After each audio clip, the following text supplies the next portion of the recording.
Well, hello everyone. Welcome to Flying with Mike. We're sitting here in Fort Worth, Texas on the Alliance ramp for FedEx, the, I guess they would call this the Southwestern regional sort. And we are preparing to depart out of here for Memphis. It's really not a long trip, but that should be interesting nonetheless. We are on PosCon, so if y'all want to join us, fire up, come on PosCon. You'll find us sitting on the ramp here in X-Plane. And 1 second here, as while I was waiting, we had a message come through, 511 for the squawk. All right, so we've got a clearance already, and we're getting there, ready to push back here. Let me make sure I wrote that down right. Oh, I did not. Let's try that again. There we go. So when we get back in the cockpit, we'll have everything lined up. All right. As we did yesterday from into Seattle, we got a lot of things already set up, so we can just pretty much push this thing back and get going. We are up to the pre-flight procedure on our chart here for the checklists. So let's hop back up into the aircraft. And before we get going, let's do our pre-flight brief. And I hope today to not forget Sim Toolkit. That was really poor on my part yesterday that we took off, pretty much got above 10,000 feet before I realized you all were watching Sim Toolkit the whole time while I was watching the airplane. So hopefully today we'll get things changed around and do a much better job. And there it comes up. Make sure, yep, showing there.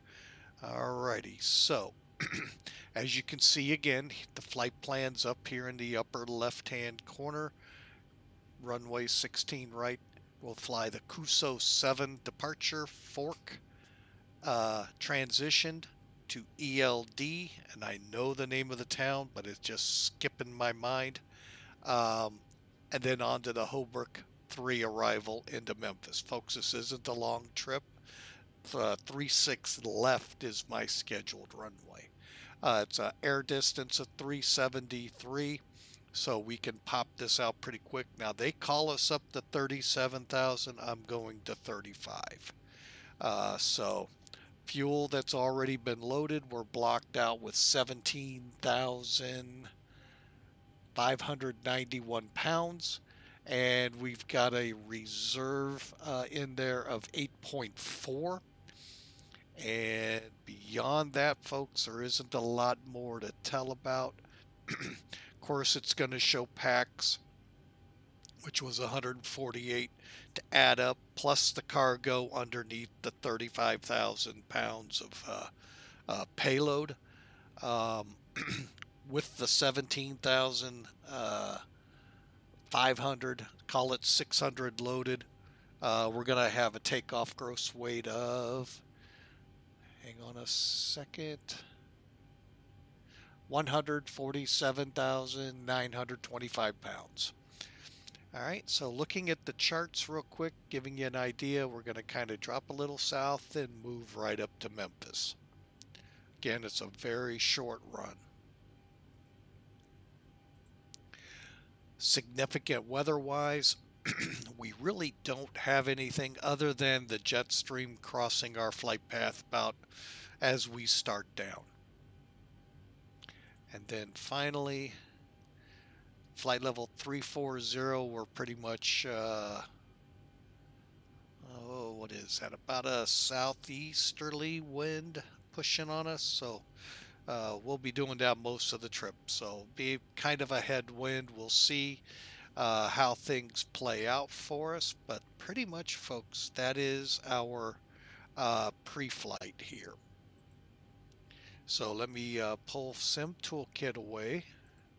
Okay, now where we left off on the checklist, what we have done is basically all of the pre-flight pre-checks that we do before we enter all the data into the CDU or FMCs, depending what type of aircraft and the terminology you use. Let's see, just getting some things going here so I can make sure I don't screw up like I did yesterday.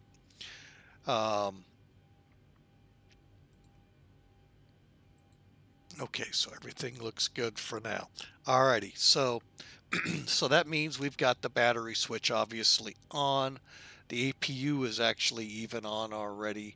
And we've gone through a whole litany of checks to make sure the switches and all are in the right spots. Battery, standby, all of our flight controls.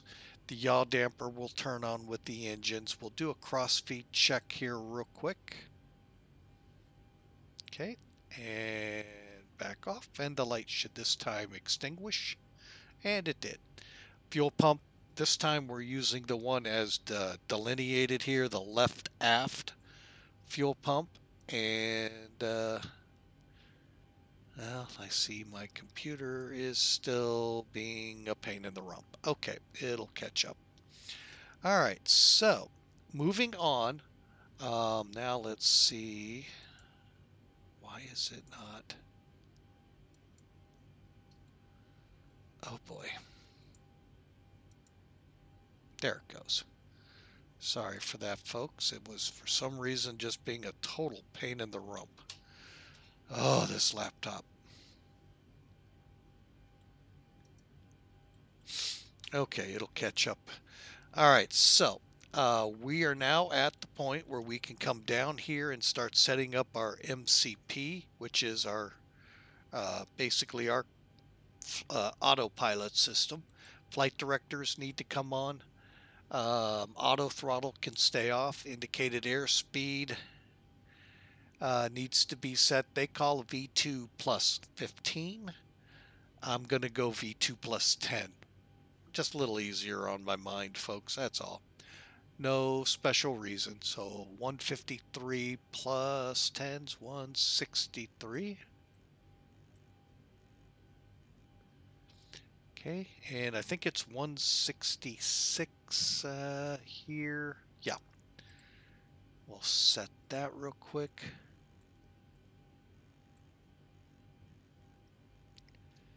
And 35, that, whoop, wrong way.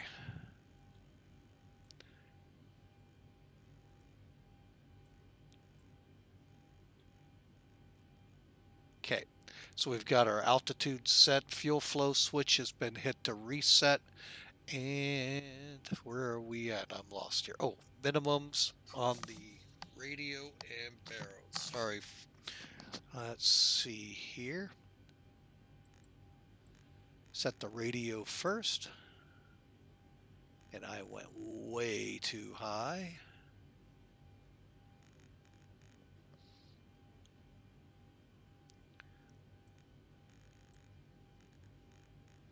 I'm going to set it to 100. Whoops.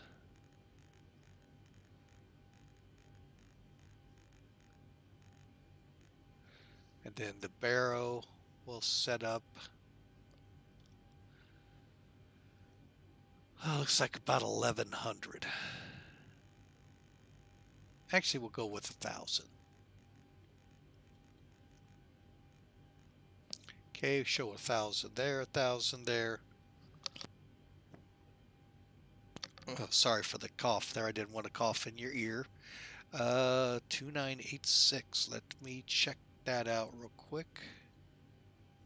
2986.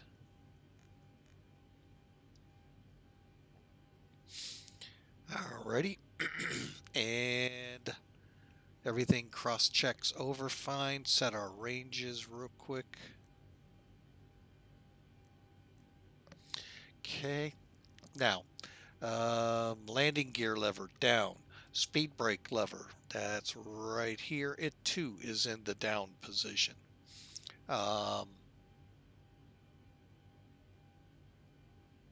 Thrust levers closed. Engine start switches. Make sure I got the right ones here. Start levers are in the cutoff position. These are the levers. I know it can get confusing. Parking brake set. Yaw damper. We can turn it on now. We're going to wait for the engines. So, and these are the engine start switches right here. Just so we're all on the same page. All right, so let's come back down here and go to the home page. Okay, CDU is set. All checklists are done. All right, so for the before start checklist, just need to make sure the flight doors are closed. And that's all completed. All right, so finish getting things ready to go in the plane here. That won't take long because it is cargo. And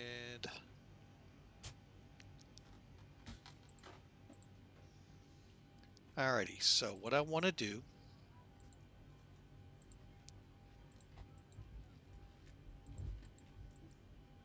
close all the exterior doors. We'll keep the chocks momentarily.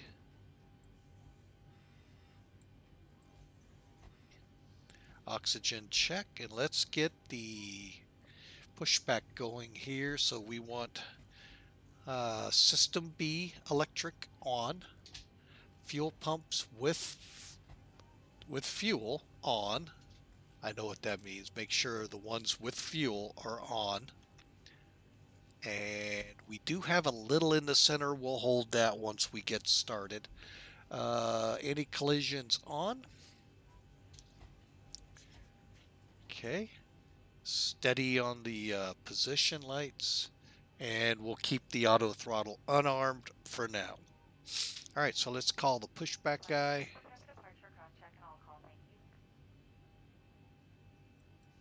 Ground to cockpit. Please show me where you want to go. Oh, where do we want to go? About right here.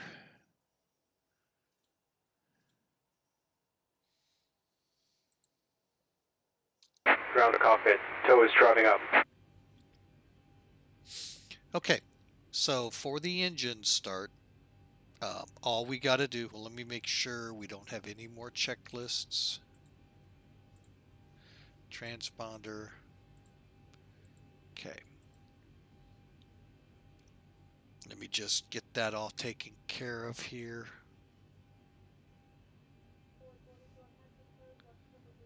Okay, transponder needs to go to 0, 5, 0511. And push that over. Okay, and okay, all doors and hatches are closed. Ready to connect.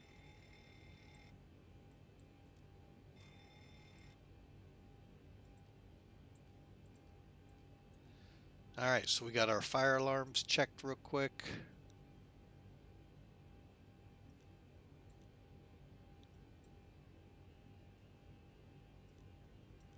Okay.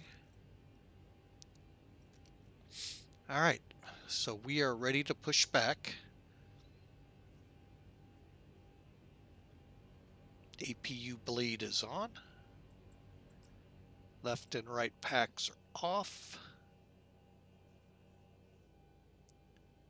And we will So connected and white path been inserted. Release parking brake. The left side today. All right, they want the parking brake off. Here we go. Starting pushback, and you may start engines.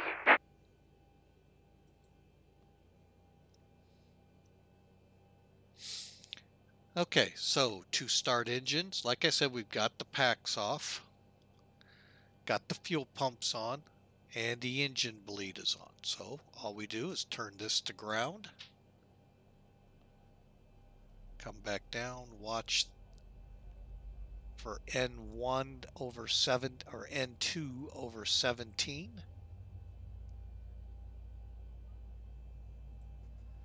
And we go up to idle.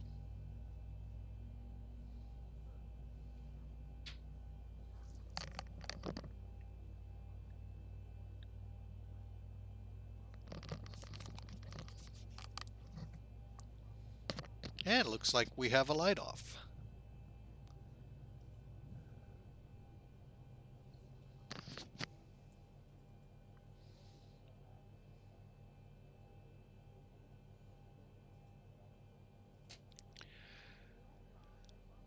Okay, and this flight, by the way, folks, is being flown for FedEx. And as soon as we get pushed back here,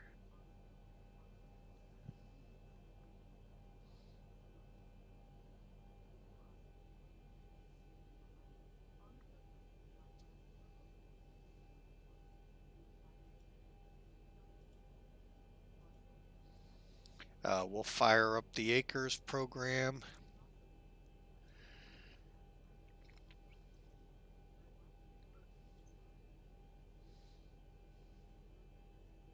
Okay.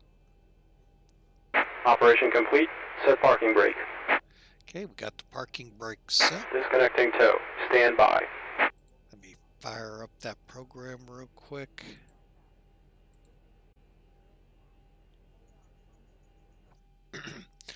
All right, so we've got the aircraft pushback. We got one more to start. Let's go ahead and do, let's go the right way. Sorry for that delay, folks.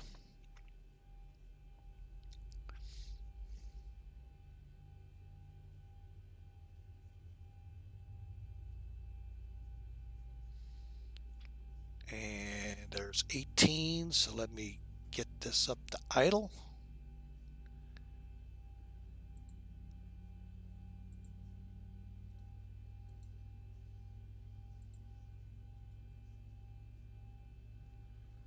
All right, so hopefully everything will record like it is supposed to. And all right.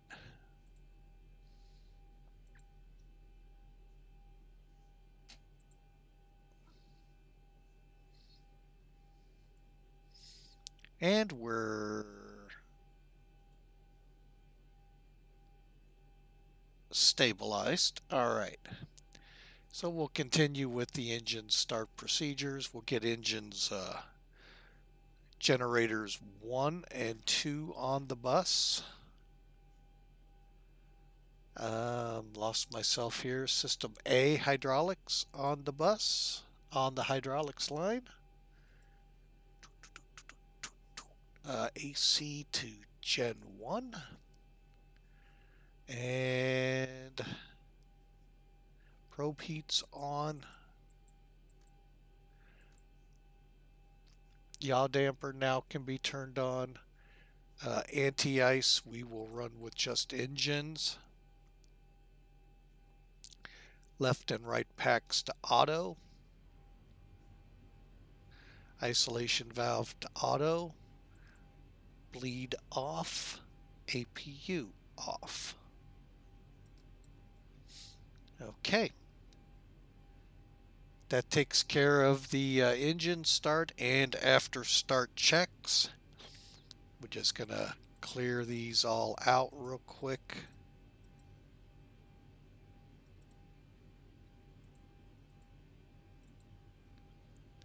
Okay, and now we're to the before taxi, which we've done these.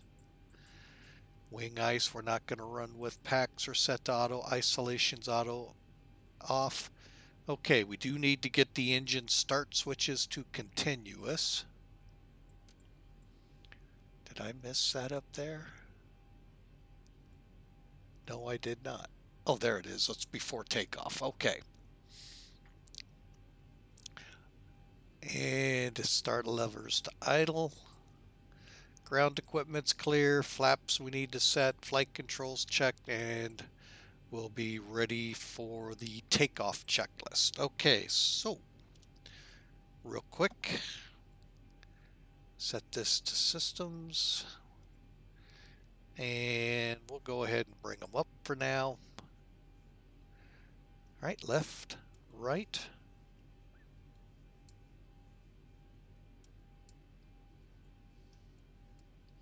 And then elevator down and up.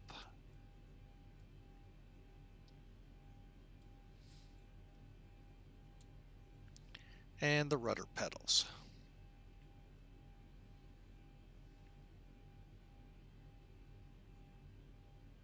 Okay, and everything free. Yep. Okay, and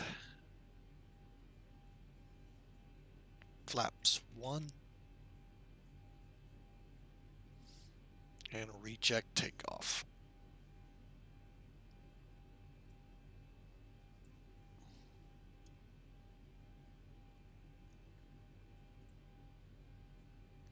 Okay, now why did I move that down to the line? I'll show you.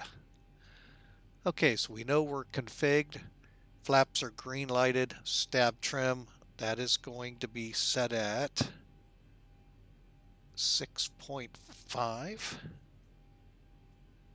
Right about there.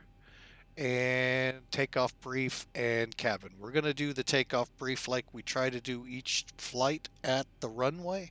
As for now, folks, we are underway.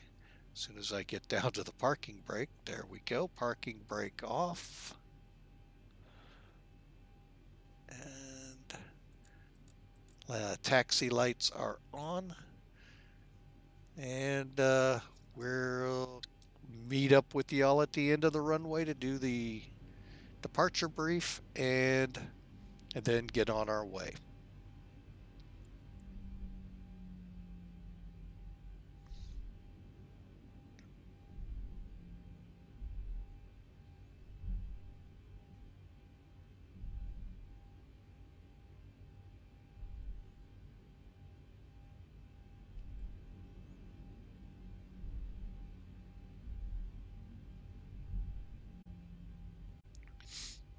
All right, and welcome back to our YouTube, folks. We are now reaching the end of the runway here. Let me go ahead and start slowing us here a little, and we'll show a little bit of what the Twitch folks saw. Let me bring this up. Right behind us is the FedEx ramp. The traffic you're seeing, that's the remainder of the day sort aircraft that are heading out to their wherever they're heading. That's actual real traffic, either on FlightAware, Live ATC, you name the site. That's what you're seeing is a representation of that. So hang on a second here. All right. So as promised, we are going to run through the departure brief. And as I jokingly said, which ended up being reality, one more chance for me to leave Sim Toolkit up. Hopefully we won't this time. All right, so we're bringing Sim Toolkit over. And let's see here.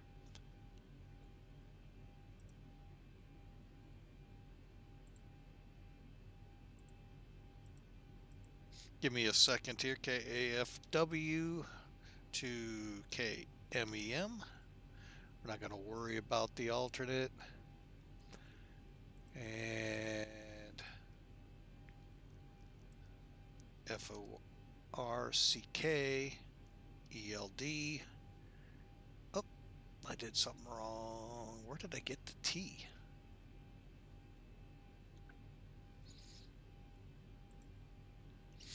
Okay, and now KAFW.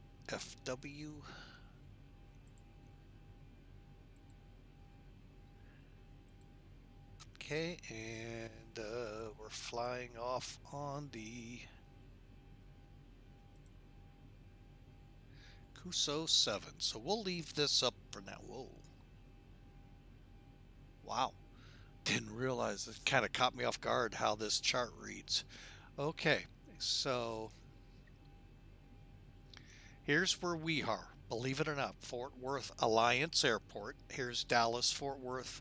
Love is right, kind of nice straight line down.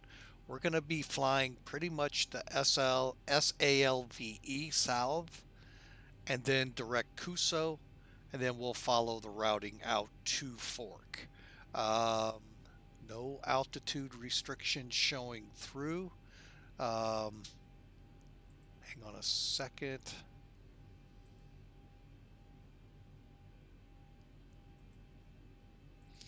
What I'm going to do is go ahead and pull up the information chart for it. Where's Alliance? All right, so 1-6 left. Oh, this is our minimums. So basically, when entering control to fly assigned heading, expect vectors to salve, then track 090 to Kuso, then on to assigned transition, our case Fork, F-O-R-C-K. Maintain assigned altitude, expect the flight level at 10 minutes after. And this is for all airports. Let me make sure there's Alliance. So we'll climb 16 right on a heading of 169 to 1100 before our right turn. So we got to get to 1100 feet before we make that turn.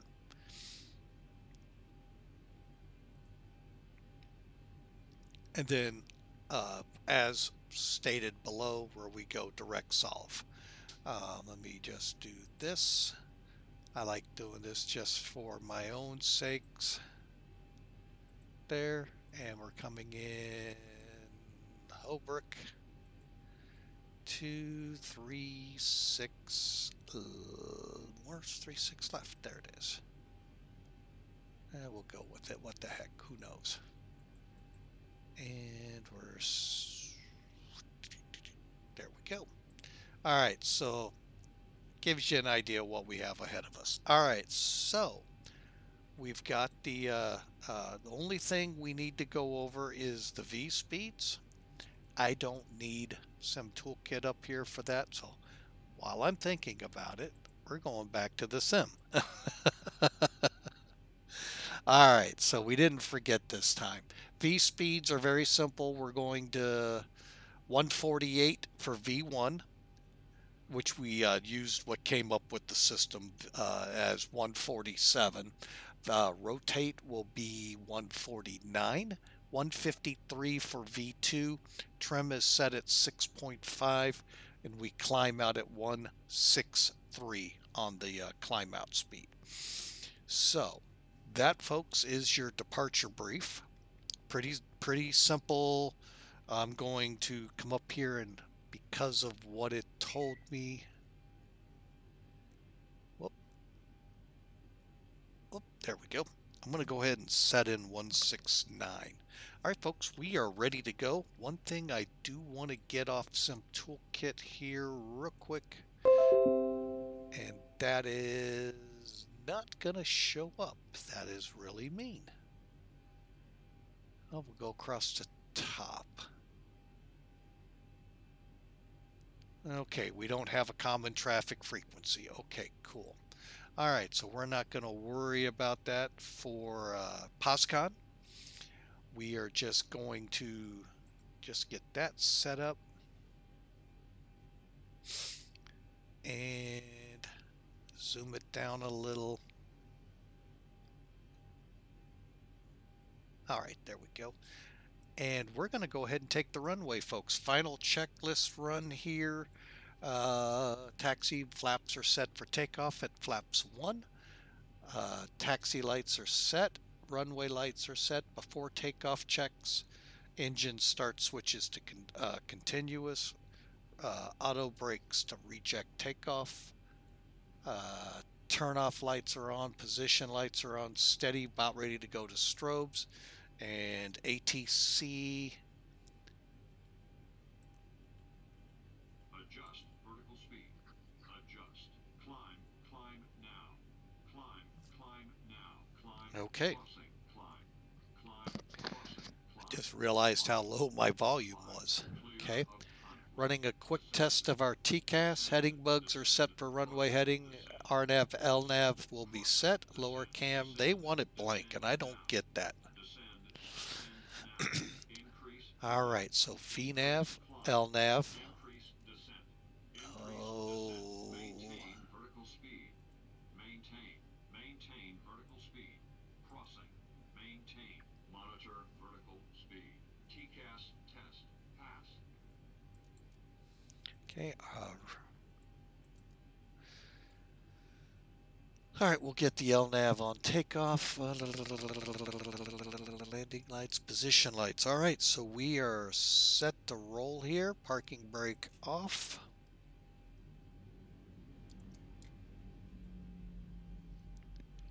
All right, and moving. Oh, we have someone landing. Let's.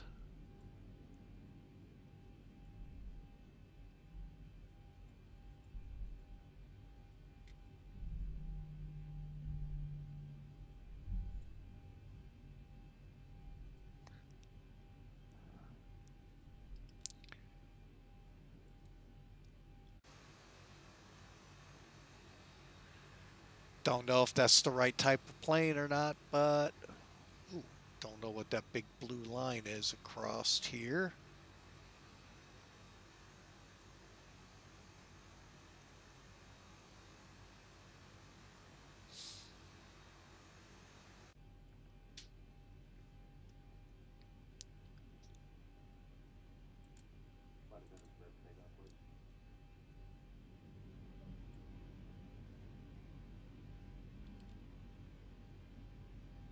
Okay, the cabin is secure. Have a good flight. Okay, strobes are on.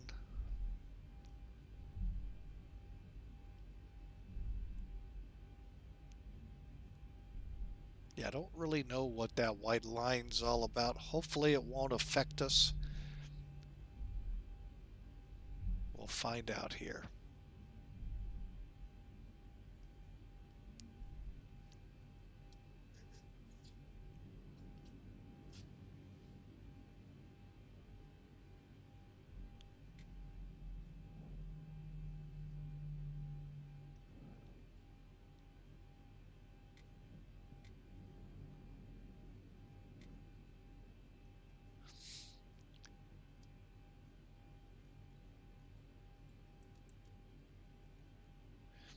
Okay, we're set. Going through everything. Set the clock timer on. Throttles to 40, parking brake release, toga. All right.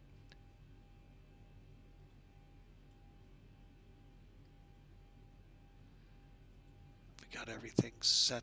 No, we do not. There we go. TCAS set.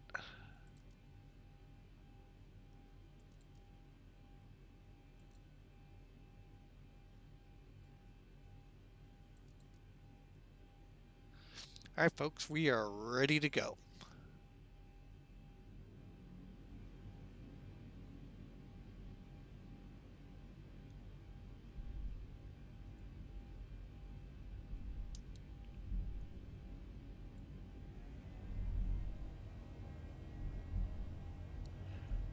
Okay, toga set. Whoa. 80 knots.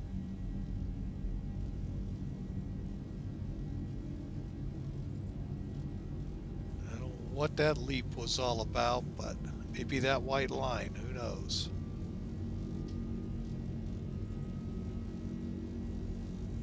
V1, rotate. Positive rate. Gear up.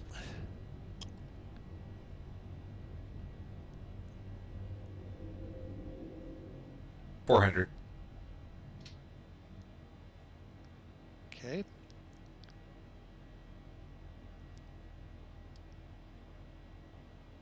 $1,000.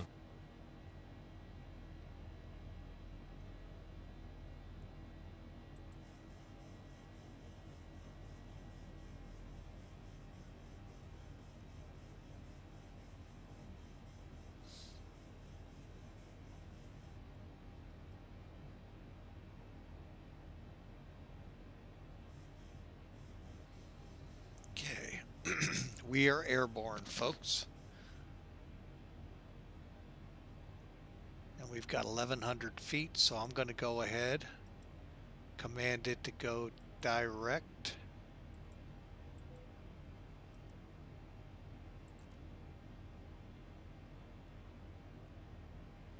Flaps up.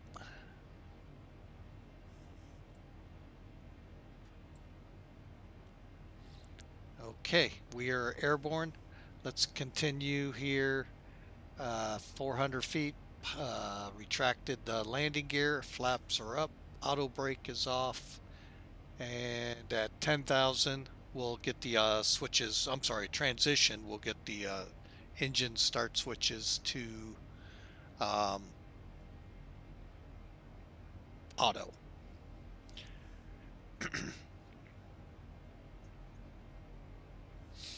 And boy, live traffic is painting a lot of live traffic right now.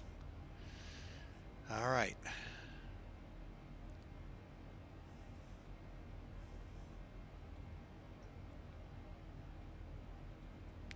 We are on our way to Memphis, folks. Real quick, come over here. Go through our checklist real quick on this to make sure we didn't miss anything after takeoff. Gears up, roll, set, scheduled. RNAV autopilot's all set, auto brakes off, and good. Climb cruise, and that's where we're at. All right. All that traffic is on the ground at DFW. Wow.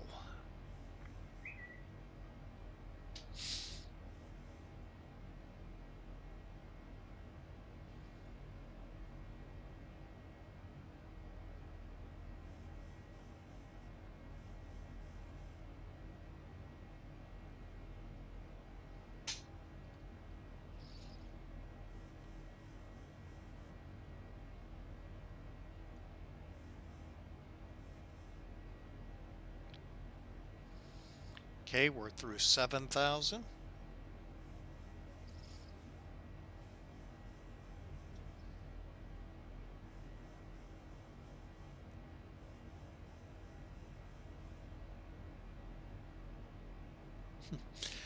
I kind of noticed their scenery is a lot like FSX. Hate to say that to you, X-Plane, where you got a million roads running in the same for each car to be in its own lane.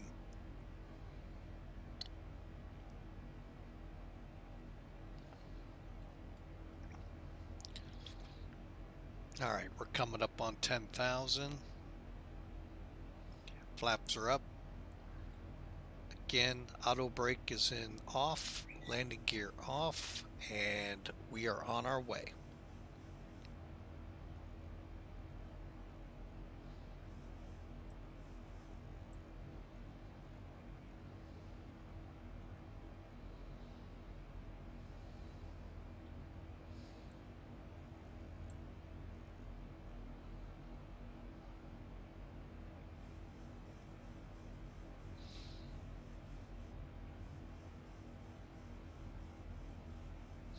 Okay, there's 10,000, and lights are off.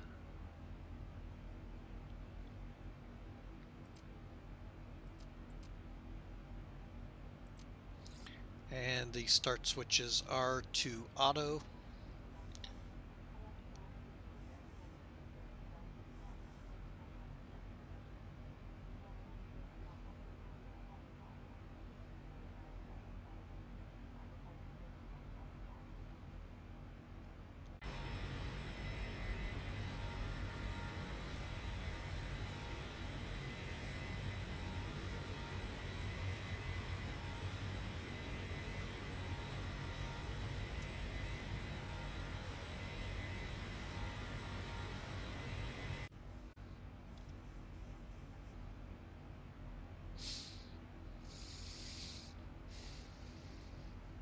All right, folks, we are now airborne. We'll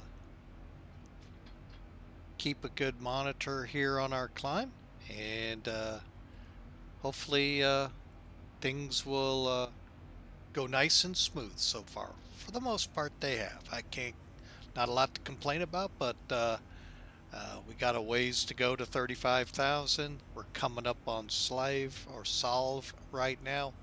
So we're going to kick some music on here to help ease us along.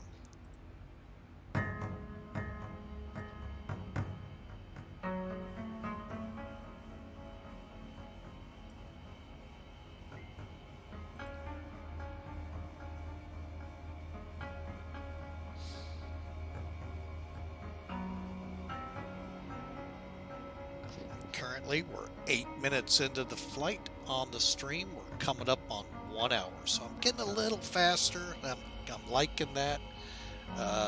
Tell your friends, tell everybody, folks, to come fly with Mike. Would love to build up our followers so that we could see more when we're flying. But we expect to be in Memphis in about an hour.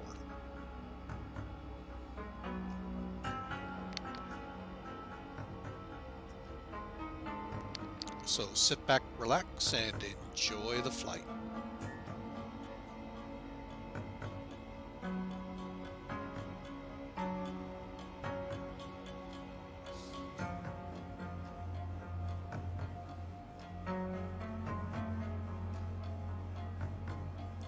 Okay, and there's 18,000.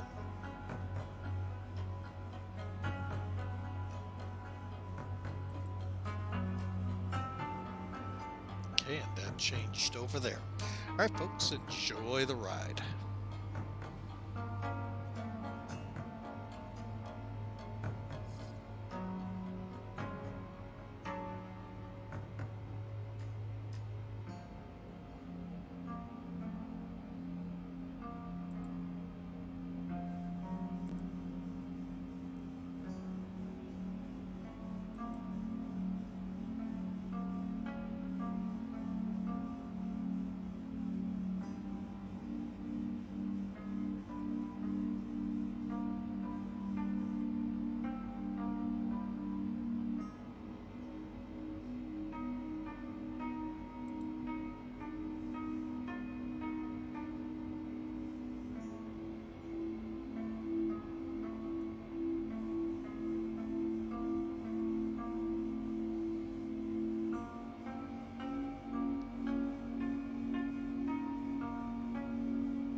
Alright, folks, I thought I'd chime in here real quick while we're still climbing up to 35,000. We got about 4 to go. And I just wanted to, well, I'd be remiss if I didn't impart some words of wisdom along this run. It's a shorter run than normal. Kind of call it a devotional, if you will. But yeah, there's this is a weird time we've lived in the last almost year now with COVID. Now, I have COVID. No, sorry, folks. Much to many chagrin out there, I'm not dying. So, I just thought I'd impart some wisdom here of this 56-year-old to those of you out there that say you're invincible and, well, you don't know much about what you've got going on. But I do want to let you know that you do have a creator that loves you very much, and God is that creator.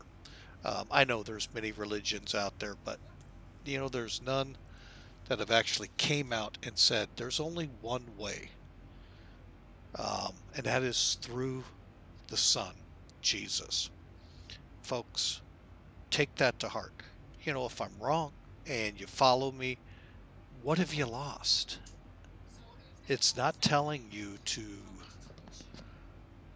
live a specific way. You live because Christ is you're following Christ, like the 12 disciples plus the thousands that followed him 2,000 years ago. So Christ is the center, folks. He is the way. He is the cornerstone for eternal life. Now, folks, there's some of you out there that could give a rip about eternal life, and I feel sorry for you, because hell is not a grandiose place to end up. It's not this big party y'all want. 1,000 to go. It's gnashing of teeth, misery, fire, and a fiery river. Folks, it's eternal damnation. But if you simply follow Jesus and the simple commandments that Jesus gave, love your God with all your heart, all your mind, all your soul, that's the greatest command ever given. Number 2, love your neighbor. And who is your neighbor? Everyone asks me that. Who is your neighbor? Is it the guy next door or the girl next door? No. Well, yes. But not only. It's everyone, folks. That means me, you, everyone else. Love thy neighbor. And, folks, you do those 2 things, you are on the road. Now, the road is narrow and the gate is narrow, but you're on the right track at that point. So look to God. God can help you through everything, folks. My wholehearted faith through COVID from last year through now having it has all still been revolving around God. I don't blame God for any of this. I blame the Chinese. I blame man. But I've also forgiven those entities as well, folks. And the steps to eternal life, folks, are very simple, very narrow, and Jesus will lead you that way. So I'm just going to leave you with that, folks. Take it to heart. Eternity, I would love to see you all in.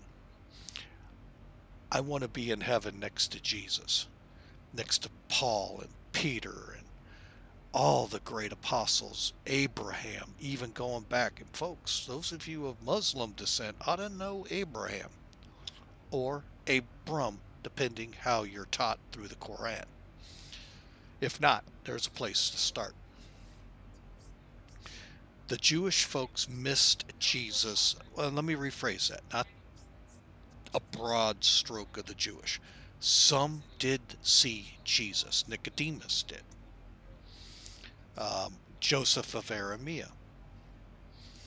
But the majority of the Jews missed the Savior, Messiah, the first time around.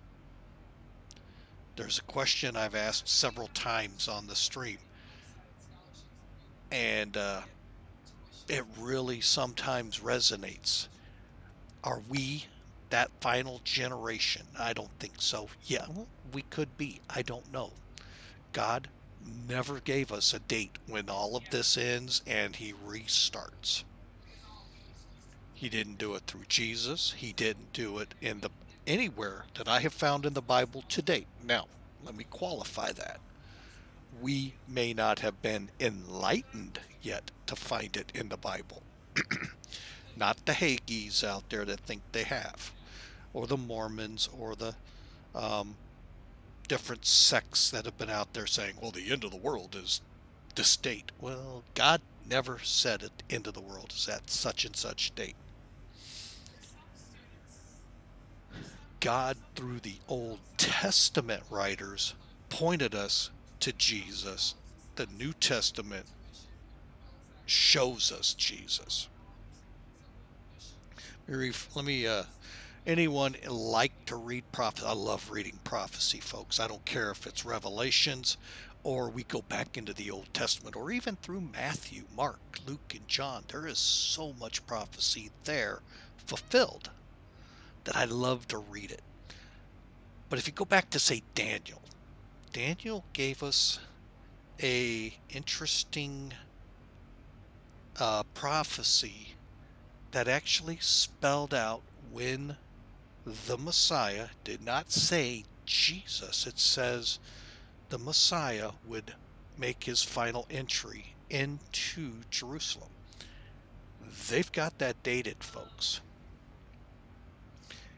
The Jewish folks knew Daniel very well, yet they omitted that because of their power status they had in the Jerusalem, and did not want to believe. They wanted to believe Jesus comes like David did, this big warrior. Well, he did come as a big warrior, but not to take down Rome, but to save us, as John says. Remember, John 3:16 says, for God so loved the world that he gave his only begotten Son. Jesus, in this case, is in this instance, that whosoever believe in him shall have everlasting life. Now, everyone loves that verse, stops right there, but they miss the next part.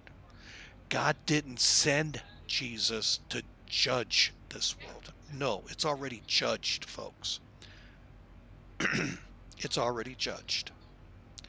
He sent this Jesus to save us, literally from ourselves.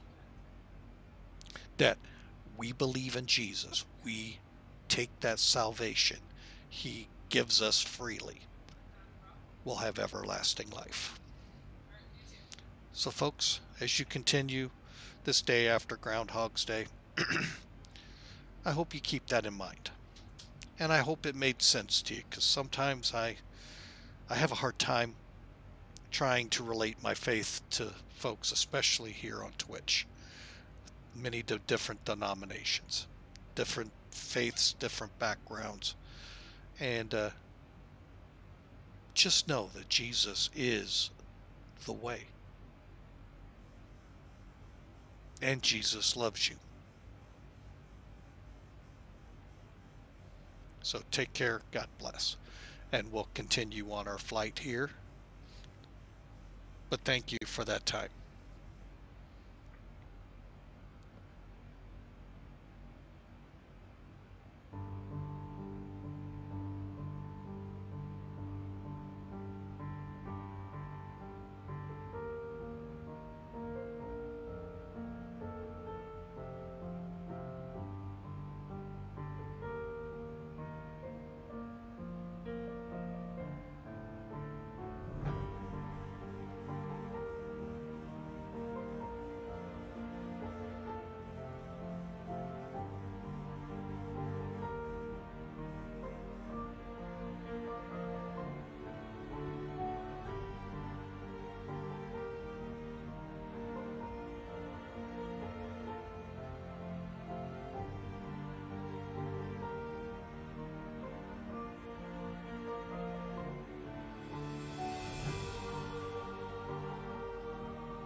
Okay, folks, I'm back with you, and we are very close to the top of descent here, so let's do a quick arrival brief here and get ourselves into the descent here.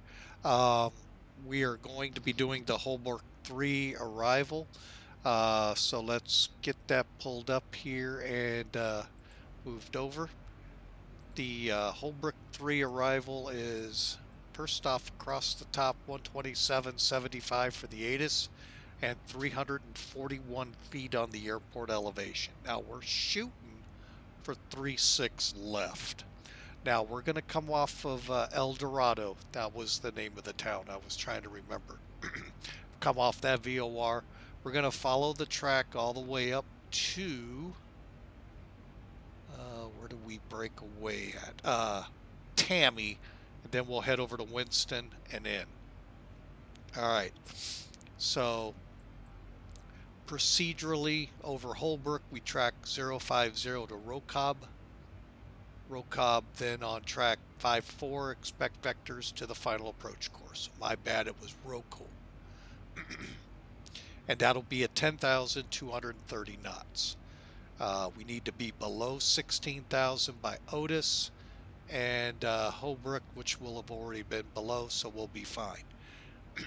Now, real quick over to the ILS. Like I said, we're going for the Whiston, WSTON arrival, which is basically 21-mile final 436 left. That's pretty much what it is. The frequency is 108.9, 360 degrees on the final approach, and CADUS at 2000. Missed approach, straight ahead climb, left turn to 5000, and hold at Cayley. And down here you can see we're going to come in from Whiston to freeze be at 4,000, work our way down. There's 2,000 where we should be on the glide path. Pappy should be on the left side with a full light system, automatic lighting system with sequent flashers, level 2. And there's our pictorial of the missed approach. All right, folks, that wraps us up. And of course, no doubt where we'll be parking right up here on the north side of the field in FedEx. All right, so let's call that our approach brief, which is now complete. And we are now 25 miles from arrival. Last piece of information, well, let's see how the aircraft itself is telling us. For VREF, we are going with 30, and actually, it's right on track. So there's 147, and that's put in. Let me get back out here because yesterday it did some crazy things. At 21 miles, let's go ahead and set us down. Whoop.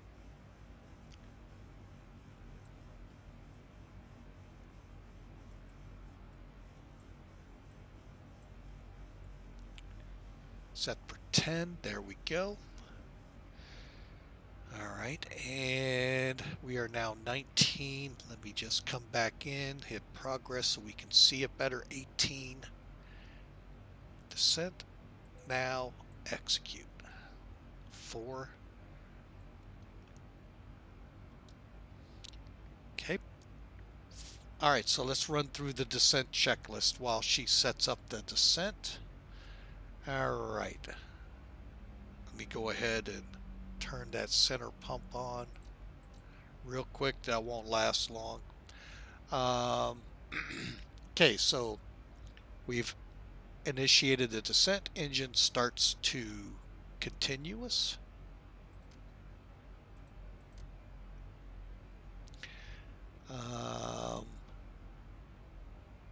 Fasten seatbelts. We're going to go ahead and turn that on now. And then we'll get the transition level landing lights at 10,000 feet. All right, so what is the weather in Memphis like? Well, looking at SimBrief here, or Sim Toolkit,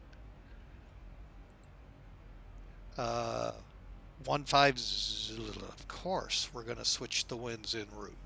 15, we're going to come in on 36 irregardless. 150 at 5, 10-mile visibility, 11 degrees Celsius, -4 on the dew point. We'll set 3009 as our altimeter. Alright, so when we pass 18,000, it'll switch right onto it. Alright, so, well, you gotta love it. The weather just always changing. Never wants to be the same.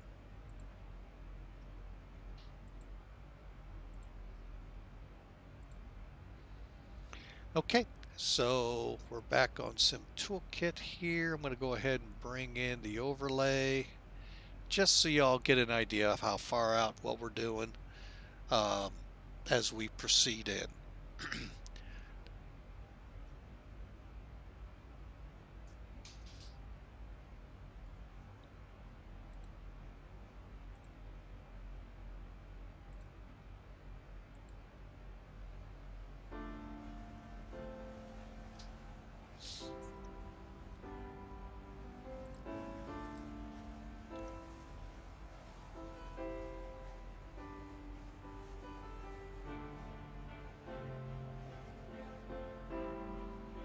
And we'll run a little music here as we continue our descent. Like I told you, this wasn't a long trip at all.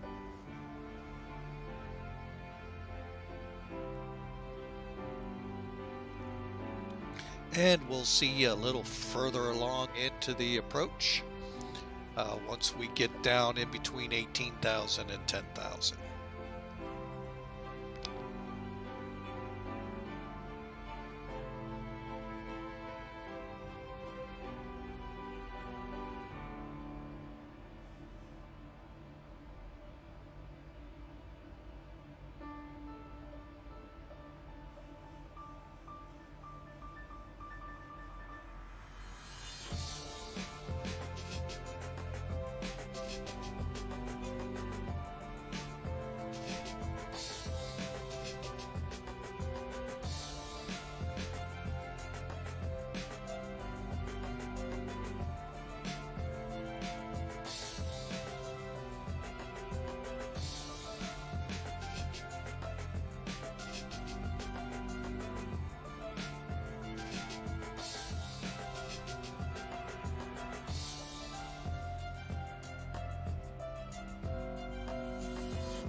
Okay, folks, like I said, we're right back with you. We're closing in on Hobrick at the moment.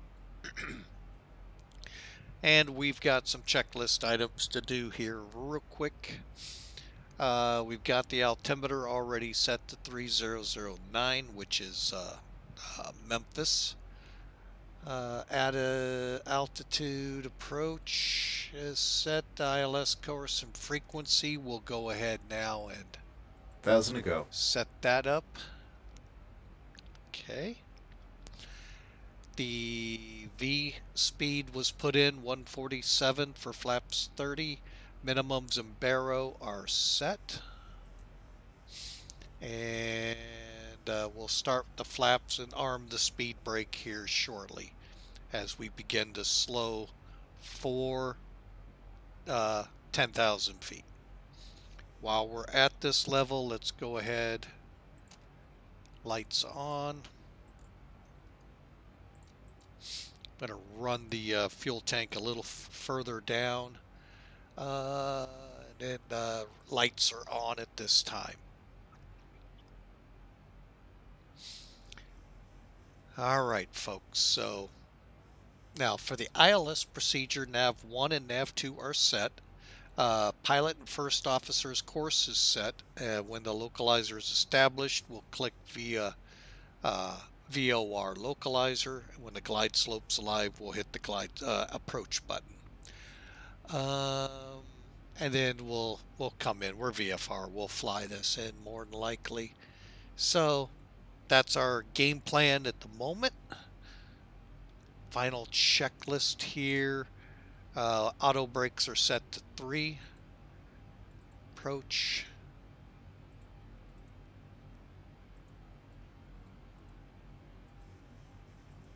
And okay. All right, folks. So we are now slowed to 240. And we need to start back down.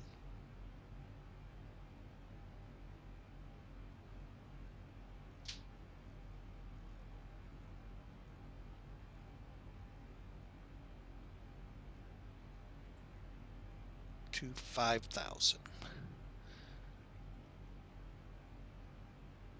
Can't read that well. 6,000, 4,000. Okay, we'll set for 4,000.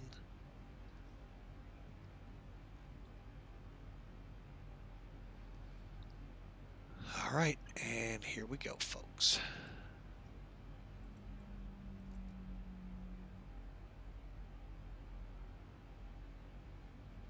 Okay, and we're going to consider that tank empty.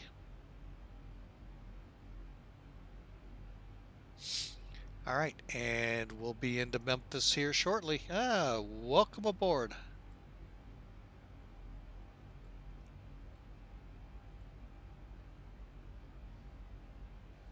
Still having troubles with the ILS and GPS-based landings.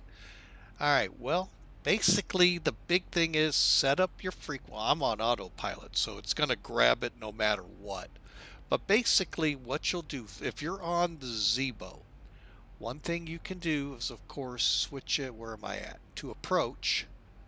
And what it's going to do is show you your line here once it becomes alive. For the localizer, this is your glide slope. Also, down across the bottom is localizer, glide slope. Once you have your frequency set. Now, in this flight, 36 left is 108.9. So you'll set that on your VORs. Make sure it's in the active spot, not standby. So that means click the button, move it over. Let me kind of show you what I mean. Here's your active side on both nav 1, nav 2. So make sure it's showing under there. Next, make sure your course is set correct. In this case, 360 or 000. And all of that can be found on your charts. And then just get yourself down. And it looks like we're doing pretty good. To you're basically your initial altitude. Once you're, and I'll try to point them out. I'm not alive yet, so let me make sure I didn't screw numbers up. 108.9, 108.9. Okay, so as long as you don't screw these numbers up, you should be able to come in. We should be picking it up here soon.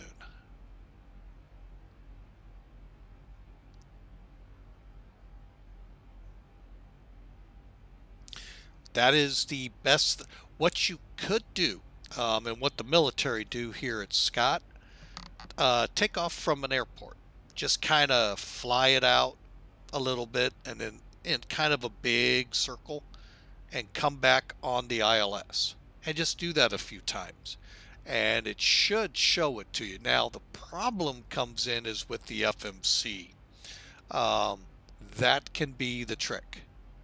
But you can always reset that every trip. So you would just, land, taxi off the runway, stop, reset your FMC, maybe have to reset the flight, I don't know, but taxi back down, shoot off again.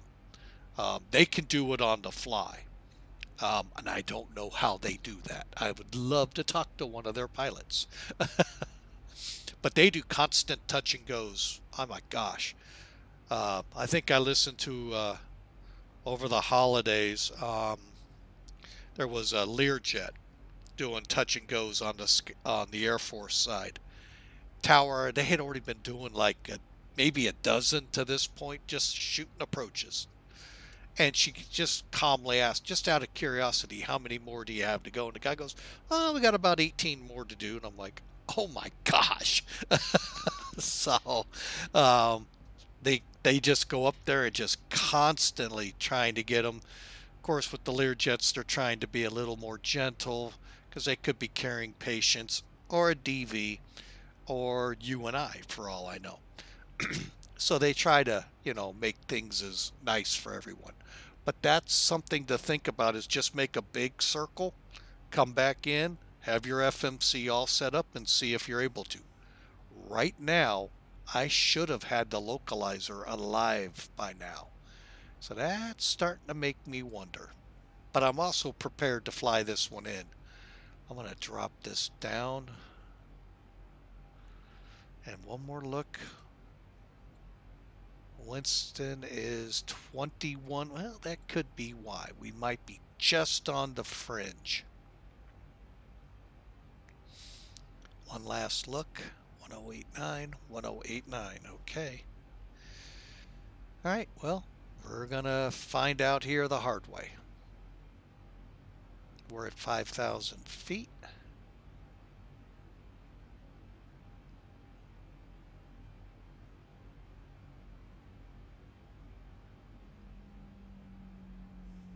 Okay, and I'm going to go ahead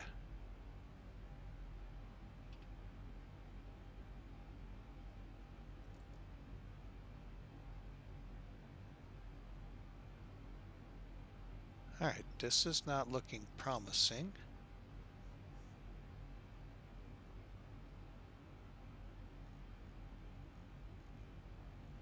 Going to slow us up for the approach.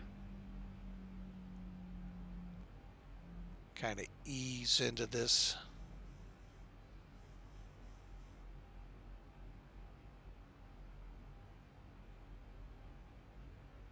Thousand to go.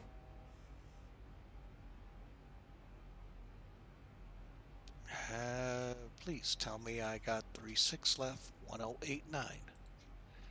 Okay, now there's one other place to check your frequency. 1089. 01. That ain't gonna make a difference there. There they came alive right at the end. Oh, you gotta love when they make you. So we'll punch VOR. That way we can make sure. And we're at 210 where we can start applying flaps.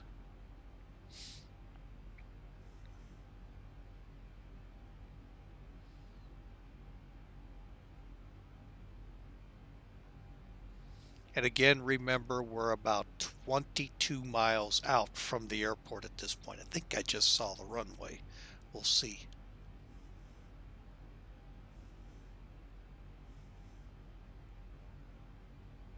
I'm thinking this could be the airport up here, which is probably the first time this far out I've ever seen the runways. Okay, so we are rolling out on the localizer. You can see the line here, still working its way in. Let me switch it to approach. And here's the line you may be familiar with if you fly small planes. See how it's firming up here?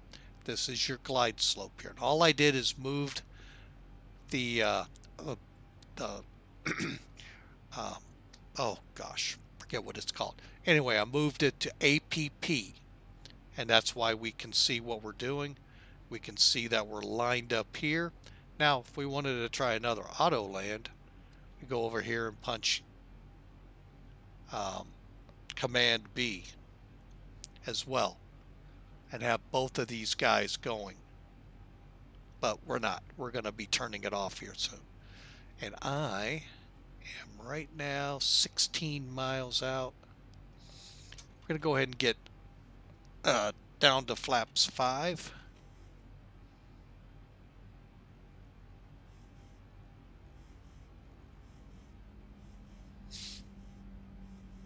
Okay, now that you see the glide slope colored in, it is now alive. So it's going to start slowly working its way down the track. Goal, of course, is here, and our goal will be to keep it pinpointed right there on our approach. Again, I'm not controlling it yet. You can see it's starting to move down the track right now. We're firmed up on both, and again, I'm setting on APP here, not map. Map is on the other side.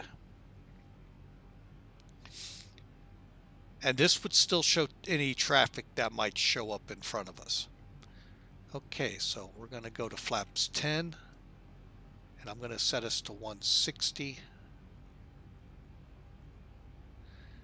And 12 miles out, so we're going to keep the gear right now, but we are going to check lights. Fuel pumps, okay. Auto brake, and I'm going to go ahead and arm the speed brake. And again, you'll get a light right here telling you it's armed. Okay.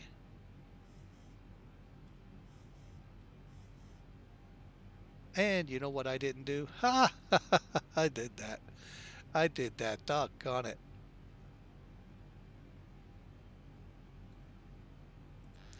And the reason it didn't grab it, folks, is I did not disable it or engage it. So the airplane's mine, gear down. Gear levers down, speed brakes armed, flaps 15. Catching up here real quick. That's on, that's mine. Totally forgot to click approach. We got the plane though.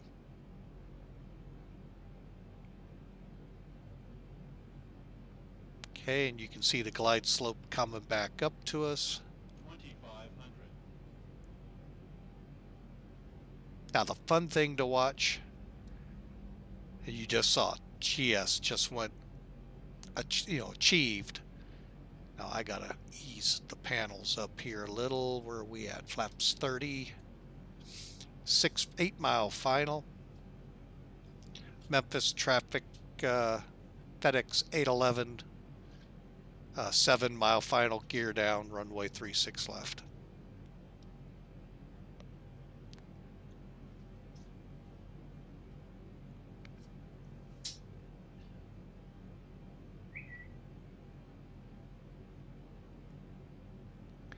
And as you can see, we're a little left of course or right of course. We're correcting with the rudder.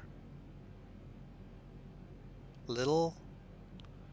getting a little low, so we'll punch in a little bit of power to get the aircraft to climb a little.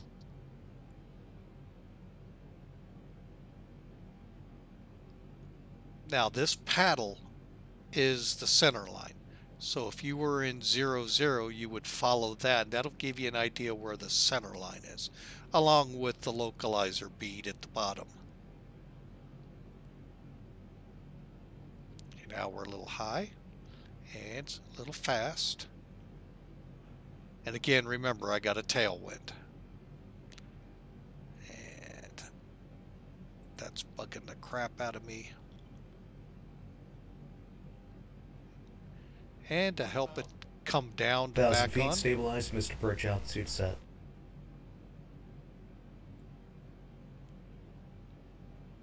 we just pull some power back. Helps steepen the descent a little.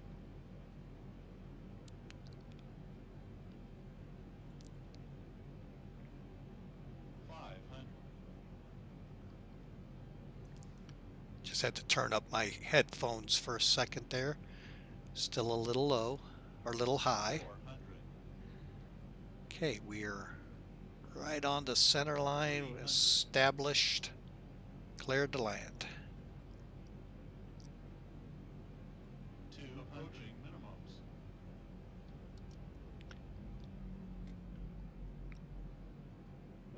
Minimums. 50, 40, 30, 20,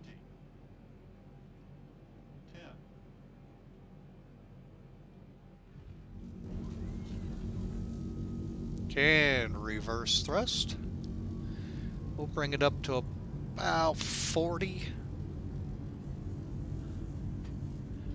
Between that and the auto brakes, we ought to do a good job here. 80 knots. Okay.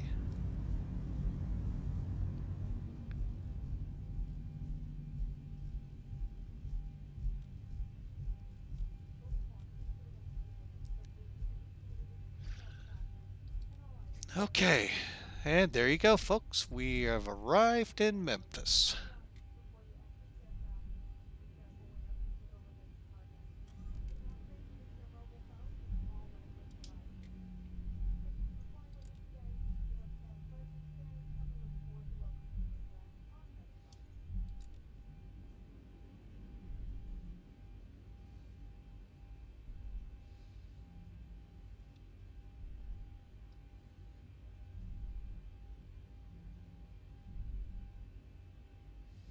And what we're going to do is just go Mike 7. And I want to say, I don't know, what is that taxiway we're going to be joining up here? November? I think it's November. I couldn't get a good read. Anyway, we'll make our left here. And then we'll start going through the after takeoff checks.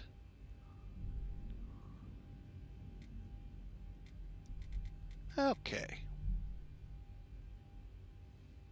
All right, so the after takeoff. How about after landing? Holy mackerel. All right, so lights obviously off.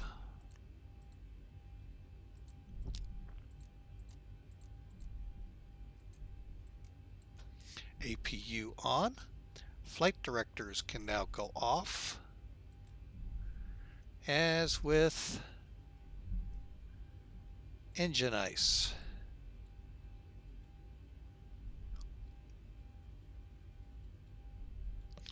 I'm going to hop into the first officer seat, bring the flaps up.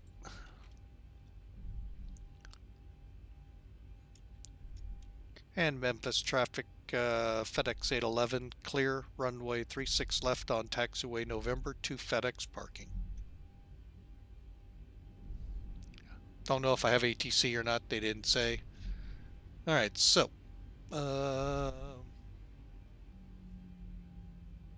speed brakes are down, flaps are retracted. Probe heats can go off as well. Okay, let me get up there and grab them real quick. APU is running. And well, let's take a look at the plane.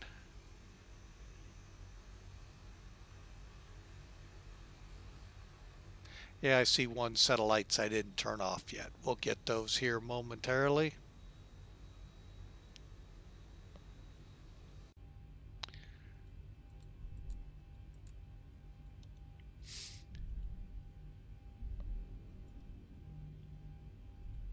Okay.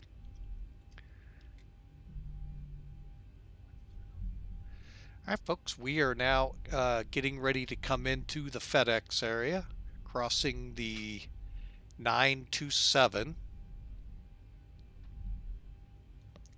I didn't even think about that. I could have flown in on one of those two runways. Doggone it. Then it wouldn't have mattered if it switched runways on me or not.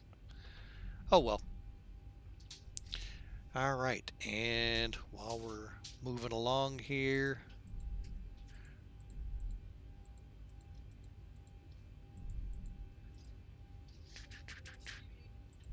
okay, so we got the auto brakes off, speed brakes down, pitot heats off, start switches. That's what we got to do. Okay, and I kind of like having the two checklists just for that reason. What I'm going to do is stop here real quick.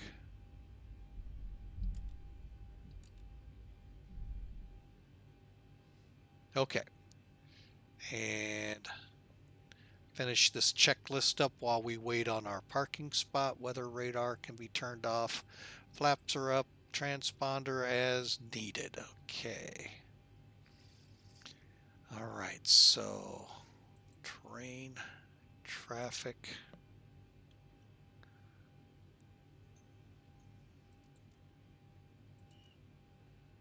Okay.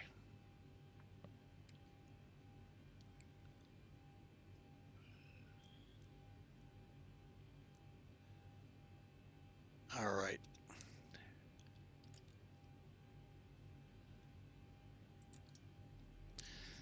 All right, so where do we want to park? Such a tough decision.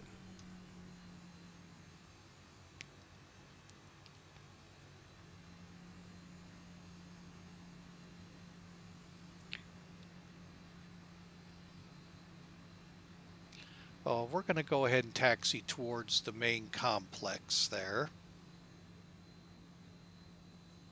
But basically, folks, the entire north side of the airfield north of 927, that's all FedEx. Hence, you are now at the largest cargo port in the world. Every one of those spots in there is FedEx, all the way down to the end of 27. I've heard somewhere on average of pushed. Okay, Meg for Volt. Hang on just a second. I'll get you that, Drats. Everyone flies commercial, not the GA.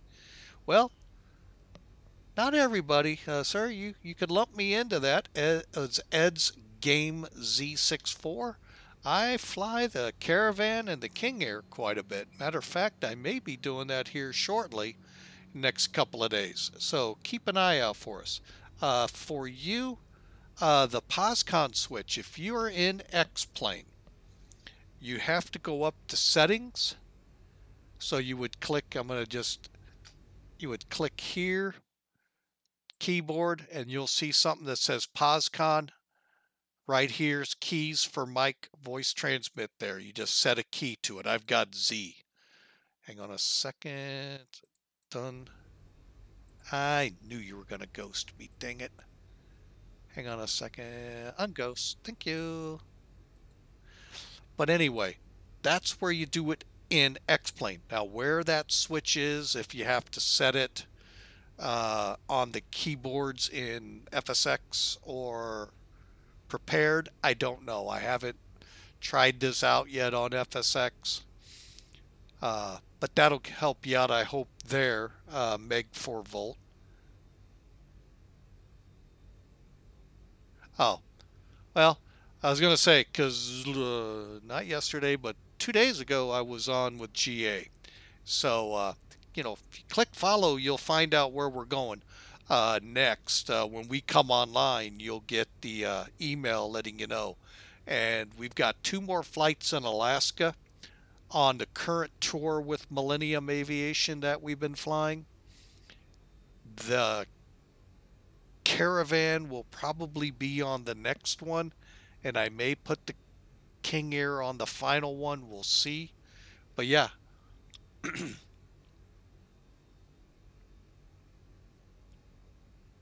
Yeah, that actually shocked me too, because I'm used to with uh, when they want me to put a key assignment to push to talk or something. Now, Squawk Box was easy. I just used my controls. Now, that kind of upset me that I couldn't do that with POSCON. Uh, but I guess that's something with X-Plane. I don't know. I couldn't assign one of my just my control key. Um, but we got, like you saw, Z for me, to use, and that seems to work pretty good. All right, we're at our spot. I'm just going to choose this one. And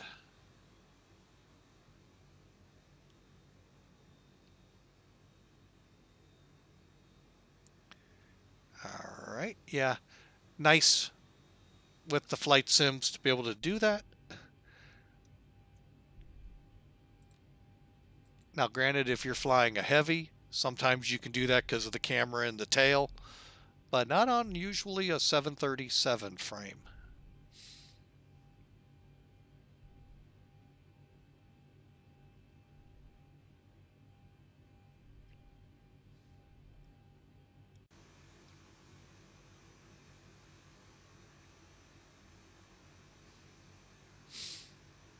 And I am looking forward to the day when the 737s start flying in the US for FedEx.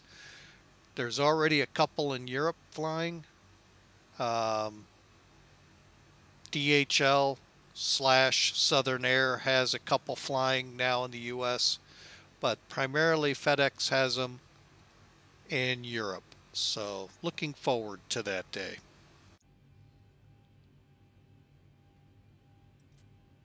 Okay, so we got the parking brake set. I'll be right back with y'all in the chat. Let me get shut down here. Where are we at here on this checklist? Oh, there we go. Parking procedure. Parking brake set. APU bleed on. APU bleed now turned on. And APU generator on. 1, 2. Fasten seatbelts off. Okay, cargo, you're allowed to move about the aircraft. And you won't make me crash. Engines to cut off.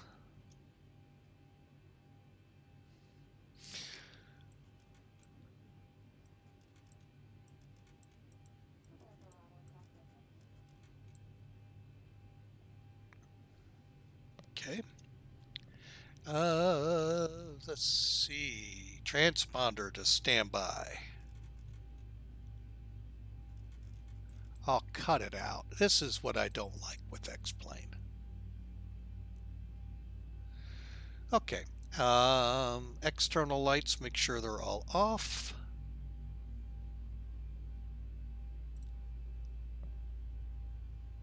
And fuel pumps, window heaters, they'll stay on. Okay.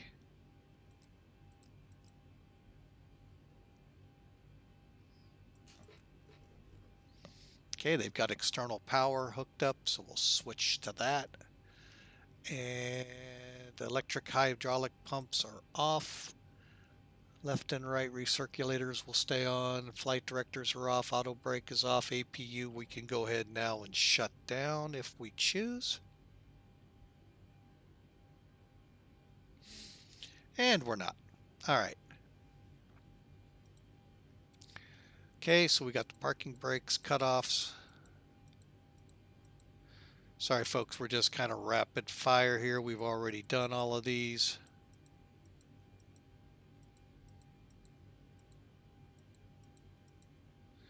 And there we go. All right, folks, let me get back to here. Make sure everything's good up top here. There we go.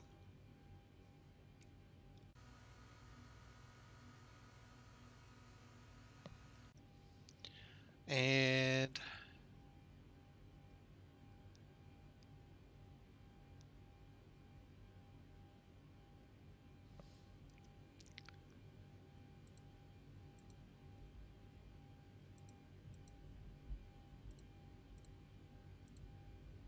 All right, so we are shut down, folks. All I got left to do is, I really hate that it does this. So I have to go now and check to make sure.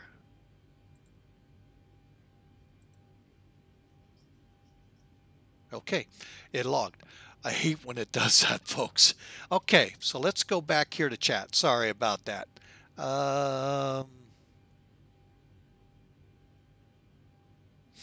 I know I was seeing something about the honeycomb because I'm curious about it too.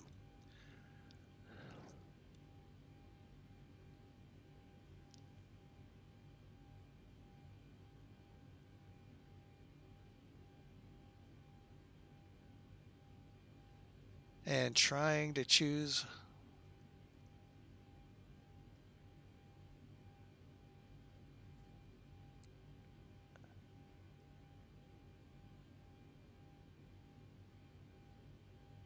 Well, I'm glad the Meg 4 volt that worked for you, that you're able to get POSCON now with a push talk.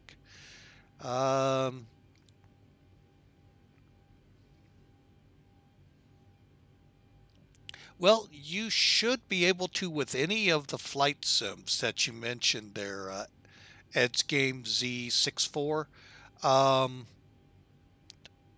the big thing in learning how to fly them is stay in the pattern for a little bit. Kind of just fly it, get used to it. Because with the aircraft, you got all that P factor you got to learn to work with to keep it straight on a runway line. And you know, sometimes one thing to help you with understanding that P factor, which is what is basically that prop spinning in front of you, that air flows over the airplane and pushes the tail slightly. So you're going to compensate with the rudder a little bit. Plus, it's also putting torque on the plane. So one thing you can do is fly out, do your pattern like you would normally. Instead of on the downwind to base, start your descent in, stay level, come around, and you can actually physically use the runway to gauge how much rudder you need. I hope that helps. And yes, thank you very much for your service, Ed's Game Z. I'm a veteran too, unfortunately not disabled. But God bless you, sir. I hope all is well with you. The Cessna 182 and the Diamonds are good airplanes. You should have no problem with the 182. Like I said, worst case, just come back over the runway and just see what it takes with that rudder to keep it straight down the runway. Go back around and then try again. Um, but yeah, thank you for joining us. If y'all want to, like I said, find out when we're flying again, I was looking to maybe uh, shoot back up to Alaska and finish those two off so I could end that tour with Millennium Aviation. I could very easily be persuaded to fly it again tomorrow. So it's a simple 70-mile flight. I think my next one up there is. Let me clear some things off here. I got way too much open on my computer. Normal thing for me.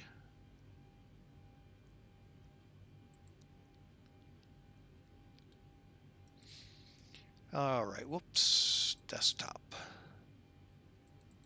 Okay, the next trip we have up in Alaska is from Kavalina Airport, way up north of Ots Blue, to Cape Lisburne, which was a long-range radar station back in the Cold War. So that's only 77 miles, but we'll be definitely flying the Caravan on that. And then the other one is going to be from Cape Lisburne to Wainwright, which is 165 miles north of that location. So, and I thought that too was a long-range radar site. So, but don't quote me. Farthest north I've been in Alaska is Anchorage. So, all right, folks. Well, that's going to wrap it up for us today. Recapping the arrival, we had a 448 foot per minute landing, which at FedEx registered in at, oh, I hate when they change things up. They've registered it at 290 feet a minute. I like their number better. But anyway, we'll take it, folks. Good landing's always a good landing. Um,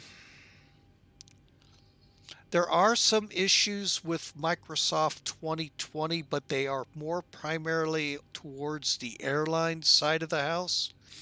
And I've heard through the grapevine that they've been doing a lot of fixes. So I like X-Plane. Well, mainly, let me give you a quick recap why. My old computer would not support Microsoft Flight Sim if I tried it right now, 2020. It does fine with FSX for the most part, but it would not be able to handle the new Flight Sim. So I bought a new computer and at the same time decided, hey, why don't we stream? That beefed it up even more. And then a friend of mine said, you need to get on X-Plane. So I got on X-Plane. And lo and behold, this is Memphis default. Now, granted, there's no airplanes on the ground to help give it justice like I can in FSX because I have an AI package for it. But that's a pretty good layout of the airport. What used to be a Northwest Airlines hub decimated by Delta. Just like St. Louis, where I live, TWA was the king, got bought out by American, and it got decimated. So, but anyway, they've done a real good job with the scenery in X-Plane. That I will not complain about, other than some of the monuments that you look for, like the Arch. I even think the Eiffel Tower is missing in Paris, but I haven't been able to really pin that down. But overall, when you look at the mountains and, low level flying in X-Plane, it's actually not that bad. Microsoft Flight Sim 2020, holy mackerel. For VFR flying, phenomenal. And they are, I mean, from what I've seen from guys that I like to watch streaming to screenshots from friends of mine, it just blows my mind away. Reminiscent of some of the stuff DCS Combat Simulation put out last year or the year before, just even better than that. It's just unreal, the realism they brought into the scenery there.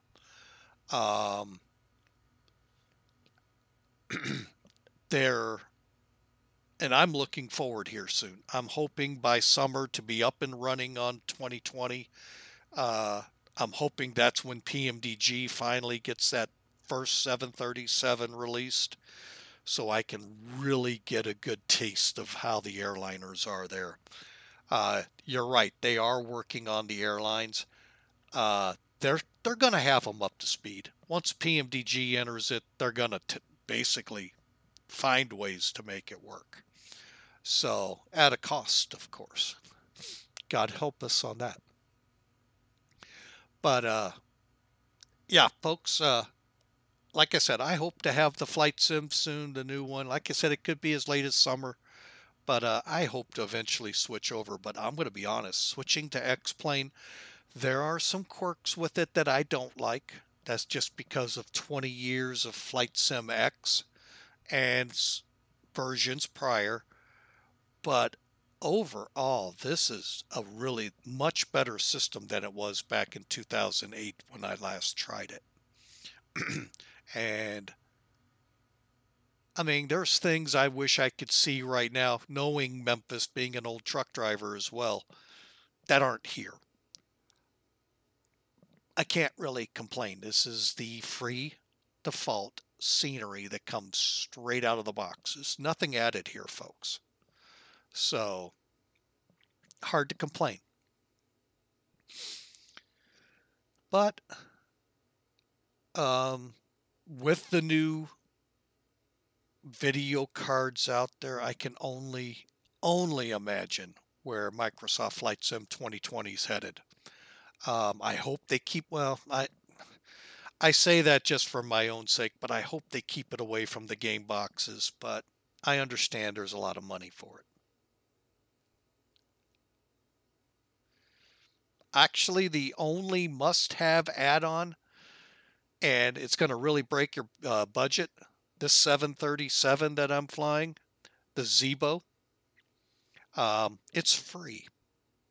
And it is on par, if you're familiar with the PMDG 737 that Flight Sim has and prepared, for $60, $70. You get the same quality aircraft, quality avionics, quality airliner for free in X-Plane. To me, that is a phenomenal aircraft. Now, you're wanting to fly the GA. I haven't found any of them yet bad. I paid for the 208, and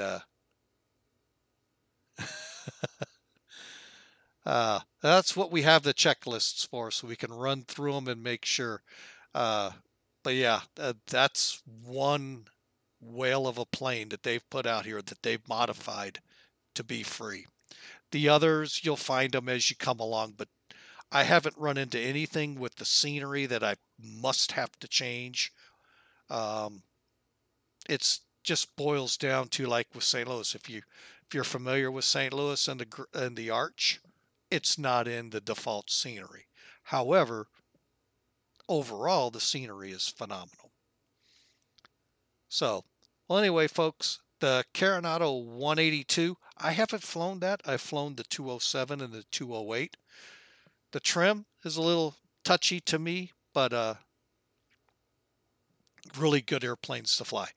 Folks, I got to get running myself. It's been a pleasure flying for y'all. If y'all like the stream and want to follow along, I'll be up and flying again tomorrow. I got COVID, unfortunately. I got nailed for the 2 weeks out of service with the fire department I work at, so it sucks.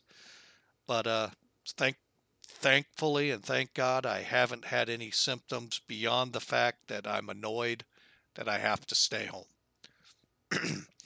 Beyond that, it is what it is. So, folks, thank you for joining us. Click follow if you'd like to follow along, see where we're headed tomorrow or any other times we come online. You'll get an email letting you know.